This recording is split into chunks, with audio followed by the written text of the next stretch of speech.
Front line पर भेजे गए कई टैंक और इन टैंकों को लेकर नई जानकारी सामने आ रही है। यूक्रेन ने कई टैंकों को रवाना किया। ज़ैपोरिज़िया भेजे गए ये टैंक AMX 10RCR टैंक को भेजा गया ज़ैपोरिज़िया में और यहां पर इस समय ज़ैपोरिज़िया के बैटल ग्राउंड में भीषण जंग चल रही है। इधर बारूद से भरा रूसी टैंक फट गया। जी हां, यूक्रेनी ठिकानों की तरफ ये टैंक जा रहा था। माइंस की चपेट में आने से ये टैंक ब्लास्ट कर गया। यूक्रेनी ठिकानों पर हमले की बड़ी कोशिश नाकाम हुई है।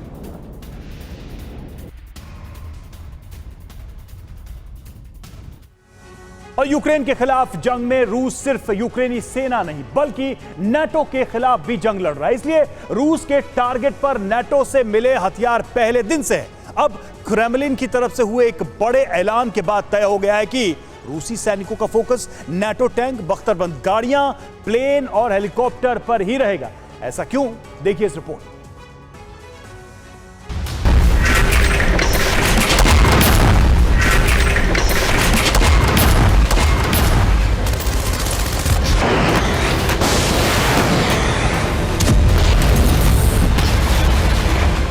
नेटो से यूक्रेन को मिली हथियारों की मदद पर रूस पूरी तरह फोकस्ड है।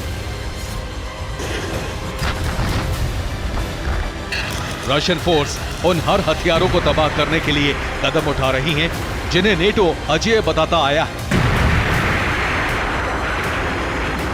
यही वजह है कि काउंटर ऑफेंसिव के दौरान जैसे ही यूक्रेन ने बारूदी एक्शन दिखाया, वैसे ही रूस ने उन्हीं हथियारों को टारगेट पर लिया जिनके भरोसे यूक्रेनी फोर्स रूस से टकराने के लिए आगे बढ़ी थी।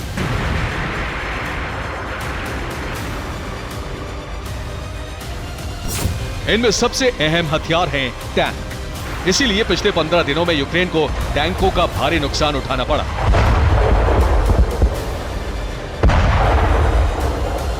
और सबसे बड़ा नुकसान लेपर्ड 2 टैंक के रूप में हुआ। यही वजह है कि लेपर्ड 2 टैंक की डिलीवरी को फिलहाल के लिए जर्मनी ने रोक दिया।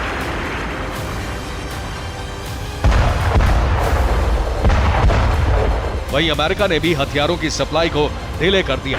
लेकिन अब यूक्रेन को काउंटर ऑफेंसिव का एक और बड़ा नुकसान उठाना पड़ सकता है, क्योंकि अब हर रूसी सैनिक के टारगेट पर होंगे यूक्रेन के टैंक और बड़े हथियार।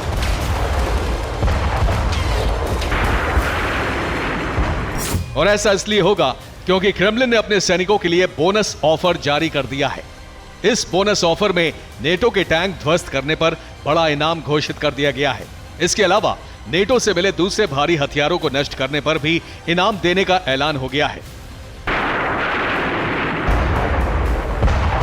और इस बोनस की घोषणा रूस के रक्षा मंत्री ने उस समारोह में की है जिसमें उन्होंने उन सैनिकों को hero of Russia gold star से नवाजा जिन्होंने कीव के काउंटर ऑफेंसिव का जवाब देते हुए नेटो के बख्तरबंद उपकरणों को नष्ट कर दिया। अब सवाल यह है कि ये ऑफर है क्या और इसमें इनाम क्या मिलेगा। खबर के मुताबिक नेटो का एक टैंक ध्वस्त करने पर सैनिक को 930 पाउंड यानी करीब 1 लाख रुपए मिलेंगे। अगर सैनिक नेटो के बख्तरबंद व्हीकल को भी नष्ट करते हैं तो भी 1 लाख रुपए की राशि मिलेगी।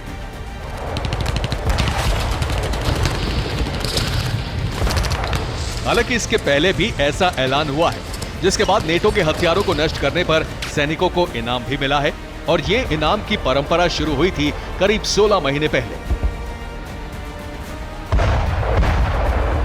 जब यूक्रेन पर हमला करने वाले 10,000 से ज्यादा सैनिकों को बोनस दिया गया था।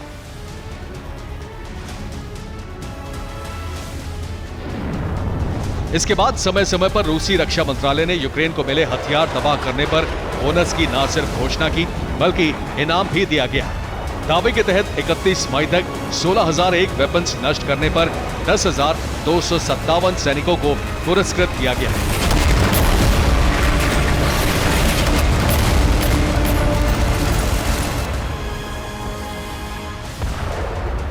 जबकि अब घोषणा के साथ बख्तरबंद व्हीकल नष्ट करने पर 467 पाउंड यानी करीब 50,000 रुपए और यूक्रेनी प्लेन या हेलीकॉप्टर गिराने पर 2800 पाउंड यानी करीब 3 लाख रुपए इनाम मिलेंगे। इसके अलावा रूसी फोर्स में भर्ती होने वाले सैनिकों के लिए भी बोनस की पेशकश की गई है, जिसमें जंग पर जाने वाले रंगरूटों को 530 पाउंड यानी करीब 56,000 रुपए का बोनस देने की घोषणा है। वहीं प्रत्येक किलोमीटर पर कामयाबी हासिल करने वाले सैनिकों के लिए अलग से बोनस देने का ऐलान हो चुका है। यानी अब 3 लाख नई भर्तियों का लक्ष्य भी रूसी रक्षा मंत्रालय बोनस के सहारे हासिल करेगा। और सैनिक यूक्रेन को नुकसान पहुंचाने के लिए हर वो कदम उठाएंगे जो नेटो के लिए भी संकट बन जाएगा।